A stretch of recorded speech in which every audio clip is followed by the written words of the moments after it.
সাম্প্রতিককালে যে উদ্ভূত পরিস্থিতি, বিশেষ করে গত কয়েকদিন ধরে যে আইন শৃঙ্খলা পরিস্থিতি, পরিস্থিতি এবং আপনার ছাত্রদের কয়েকটি কলেজের সমস্যা নিয়ে, এই বিষয়গুলো নিয়ে আমরা আমাদের যে দলের পক্ষ থেকে যে আমাদের উদ্বেগ, সেই উদ্বেগের কথা আমরা তাকে জানিয়েছি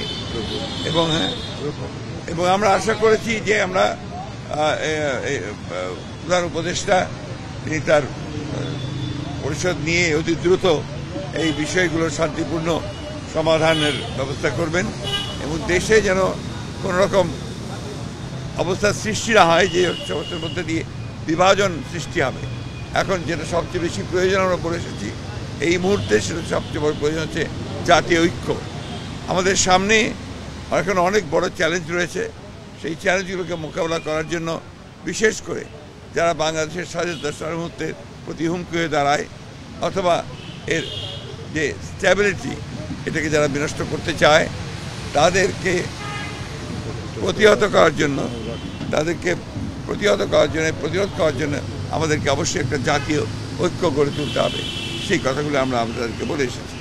আমরা সেই সঙ্গে জনগণের যে দুর্ভোগ হচ্ছে, বিশেষ করে দ্রব্যমূল্যের ব্যাপারে, সেই বিষয়টি আমরা তাদের সামনে নিয়ে এসেছি যে যাতে করে দ্রব্যমূল্য কমানোর জন্য কাজ করা যায় এবং টিসিবি ট্রাকগুলোকে আমরা বাড়ানোর জন্য বলে এসেছি, আর প্রতি এলাকা ভিত্তিক বাড়ানোর জন্য বলে এসেছি। আমরা বলেছি যে আপনার যে ট্রাক চলাচল, যানবাহন চলাচল যদি নির্বিঘ্নে থাকে সেই বিষয় নিশ্চিত করার জন্য আমরা তাদেরকে অনুরোধ করেছি। সেই সঙ্গে আপনার কৃষিতে বিশেষ করে আপনার সার বিতরণের ক্ষেত্রে যে সমস্যাগুলো আছে সেই সমস্যাগুলো দূর করে এখনও আপনার সেই ফ্যাসিস্টদের দোসররা নিয়ন্ত্রণ করছে, সেগুলোকে আপনার মোটামুটিভাবে জনগণের পক্ষে যারা আছেন তাদেরকে নিয়ে আসা এবং এটাকে সহজ করার জন্য আমরা অনুরোধ করেছি যাতে ব্যবস্থা করা যায়।